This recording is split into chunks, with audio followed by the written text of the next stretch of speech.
Hello guys, maayong buntag. Sa kabuntagon karon guys, dili jud ta malimot og pagpasalamat sa Ginoo sa atong kinabuhi. Nagipa matata niya ning kabuntagon karon at dili jud nato kalimtan ang Ginoo sa atong kinabuhi guys.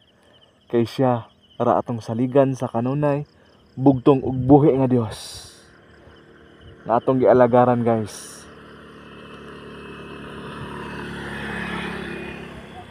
Dili jud ta malimot pagpasalamat sa iya nga gipamata pataniya. Kay daghanon guys ang wala ka mata.